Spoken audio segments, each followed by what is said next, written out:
একটু বেশি মনে হচ্ছে, এখন দরদাম করি নাই। 1,20,000 যেগুলো বলতেছিল 80,000 85,000 টাকা পছন্দ হয়। তো গত বছরের থেকে দাম তো বেশি চাই, এখন পর্যন্ত কেনা বেচা যেহেতু হয় না এরকম ভাবে।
সব লাইন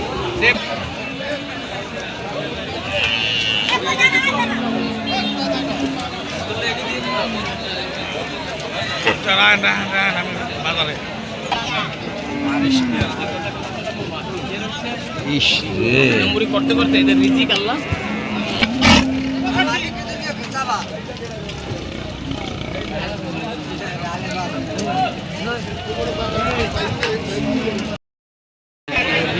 আজকে যে আমাদের যে ঐতিহাসিক দিঘিরজান গরুর বাজার, সাধারণ ক্রেতারা গরু কিনে স্বস্তি পাচ্ছে। সমস্যাটা যে দুপুর থেকে বৃষ্টির কারণে কিছু ক্রেতা আসতে পারেনি, কিন্তু সবাই এবছর গরু কিনে খুব স্বস্তি পাচ্ছে, কারণ তুলনামূলক গরুর দাম খুবই কম হচ্ছে। প্রথমে হাটে আসলাম, গরু দেখতেছি দাম কেউ 2 লাখ 2.5 লাখ 3 লাখের তো কম বলে না। আসলে গরুদের কত টাকা দাম আছে মালিক নিজেও জানে কিনা জানি না। হাটে আসলাম আধা ঘন্টা হয়েছে, তো দেখতেছি গরুর দাম একটু বেশি চাচ্ছে। দেখা গেছে যেগুলো 2.5 লাখ টাকা যাচ্ছে ওগুলো আসলে 1,80,90 এরকম পছন্দ হয়, আর যেগুলো 1,20,000 টাকা যাচ্ছে ওগুলো 80-85 পছন্দ হয়। তো একটু দামটা বেশি মনে হচ্ছে। তো মাত্র তো হাটে আসলাম, এখনো সময় আছে, দেখা যাক আর একটু সময় গেলে পরে বুঝতে পারবো। এখন পর্যন্ত দরদাম ওইভাবে করি নাই, তো কিছু সময় গেলে পরে একটু বুঝতে পারবো। তো দামটা গতবারের থেকে একটু বেশি মনে হচ্ছে। আমরা প্রতি বছর এখানে এসে গরু কিনি, তো মোটামুটি পিরোজপুর জেলার ভিতরে আমাদের এই বাজারটা মোটামুটি একটু রিজনেবল প্রাইসে আমরা গরু পাই, আর বেশ কিছু গরু আসে এখানে। তো এবছরও আমরা আসছি এখানে গরু কিনতে, গরু দেখতেছি, দাম দর করতেছি, ব্যাপারীরা আমাদের সাথে দাম দর বলতেছে, কিন্তু আমরা যেভাবে দাম বলতেছি তারা ওইভাবে গরু ছাড়তেছে না, ন্যায্য দাম হলেও গরু ছাড়তেছে না। ঠিক আছে, তো দেখা যাক, তারাও হয়তো 2 পয়সা বেশি আশায় বসে আছে, আমরাও হয়তো 2 পয়সা কমের আশায় ঘুরতেছি।